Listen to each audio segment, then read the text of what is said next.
રાજકોટમાં કાયદાના બે રક્ષકો જ આમને સામને આવી ગયા છે। એક તરફ પોલીસ અને બીજી તરફ વકીલો।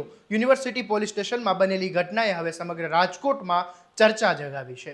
પોલીસ અને વકીલો વચ્ચે થયેલા ઘર્ષણના વિડીયો પણ સોશિયલ મીડિયામાં વાયરલ થઈ રહ્યા છે। પોલીસ પર મારપીટ અને ધમકીના ગંભીર આરોપ છે। તો સવાલ એ નથી કે કોણ સાચું અને કોણ ખોટું, સવાલ એ છે કે આખરે કાયદાની રક્ષા કરનાર બે વ્યવસ્થાઓ વચ્ચે આટલી મોટી અથડામણ કેમ સર્જાઈ? આખરે વિવાદ શું છે, આવો વિગતે વાત કરીએ આ અહેવાલમાં। નમસ્કાર, હું છું આસિફ કાદરી અને સ્વમાન સાથે તમારું સ્વાગત છે। આખા વિવાદની વાત કરીએ પહેલા પોલીસ અને વકીલો વચ્ચેના ઘર્ષણનો આ વાયરલ વિડીયો તમે જોઈ લો।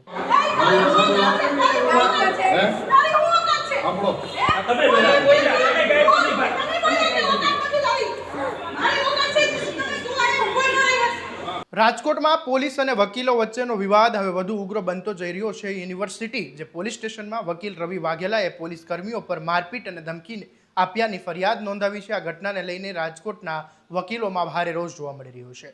આ ઘટનાના વિરોધમાં વકીલોએ આંદોલનના માર્ગે ઉતર્યા છે। રાજકોટના કોર્ટ પરિસરમાં વિરોધ પ્રદર્શન કરવામાં આવ્યું હતું અને આ સમગ્ર ઘટનાની નિષ્પક્ષ તપાસની માંગ ઉઠી છે। આગળ વાત કરીએ પહેલા વકીલ ભૂમિકા પટેલે આ મામલે શું કહ્યું એ સાંભળી લો। અમારા જે બારના સભ્ય છે એડવોકેટ રવિભાઈ વાઘેલા એને પોલીસ રેણુકાબેન જે constable Gandhigram to university police સ્ટેશનમાં છે એમના રાઇટરશ્રી અને એમના પીઆઈશ્રી દ્વારા આ બધા દ્વારા ભેગા મળી અને એમની સાથે ખરાબ વર્તણૂક કરવામાં આવેલી છે। એમને 2.5 કલાક સુધી પોલીસ સ્ટેશનમાં ગોંધી રાખવામાં આવેલા છે અને પટ્ટાથી ને ધોકાથી મારવામાં આવેલો છે।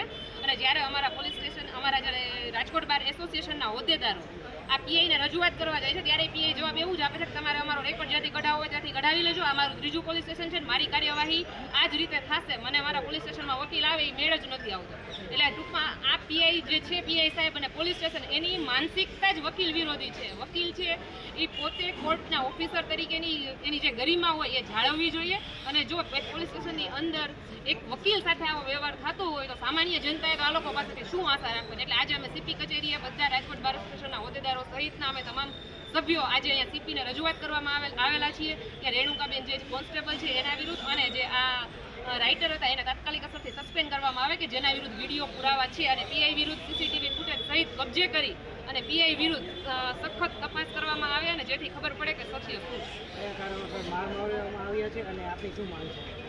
અમારી માંગ એવી છે કે જે કોન્સ્ટેબલ રેણુકાબેન છે અને જે એમના રાઇટર છે એમને તાત્કાલિક અસરથી ડિસમિસ કરવામાં આવે અને પીઆઈ વિરુદ્ધ તપાસના ઓર્ડર કરવામાં આવે, સીસીટીવી ફૂટેજ કબજે કરવામાં આવે। અને મુખ્ય કારણ એવું હતું કે જે આ રવિભાઈ વાઘેલાના અસીલ છે એણે એની કોરા કાગળમાં સહી લેવાનો પ્રયત્ન કર્યો અને આ અંગે જ્યારે રવિભાઈ વાઘેલા ત્યાં જઈને પ્રશ્ન પૂછે છે ત્યારે આ રેણુકાબેન અને એમના રાઇટર ઉશ્કેરાઈ જાય અને એમને ગાળો આપી અને ત્યારબાદ પછી આખી આ ઘટના બને છે।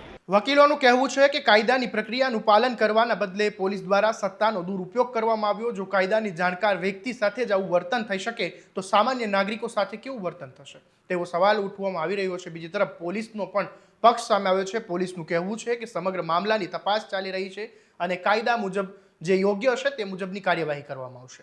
આ વિવાદ એ માત્ર ઘટનાથી મર્યાદિત નથી। થોડા દિવસ પહેલા ટ્રાફિક પોલીસ અને વાહન ટોઈંગ મુદ્દે પણ પોલીસ અને વકીલો વચ્ચે ઘર્ષણ થયું હતું, જેના પણ વિડીયો સોશિયલ મીડિયામાં વાયરલ થયા હતા અને હવે ફરી એકવાર બંને પક્ષો સામે આવી જતા સમગ્ર મામલો છે તે ગરમાયો છે। આ સમગ્ર ઘટનાને લઈને રાજકોટ બાર એસોસિએશન દ્વારા પોલીસ કમિશનરને લેખિત રજૂઆત કરવામાં આવી છે। જવાબદાર પોલીસ કર્મીઓ સામે કડકમાં કડક કાર્યવાહી કરવાની માંગ કરવામાં આવી છે। હવે જોવાનું એ રહેશે કે આ સમગ્ર મામલાની તપાસ સાથે સત્ય શું બહાર આવે છે અને પોલીસ તથા વકીલો વચ્ચે ઊભો થયેલો આ વિવાદ કેવી રીતે શાંત થાય છે। આવા દરેક અપડેટ માટે તમારા સ્વમાનને ફોલો અને સબસ્ક્રાઇબ કરી દેજો અને આ વિડીયોને શેર કરવાનું ભૂલતા નહીં। નમસ્કાર।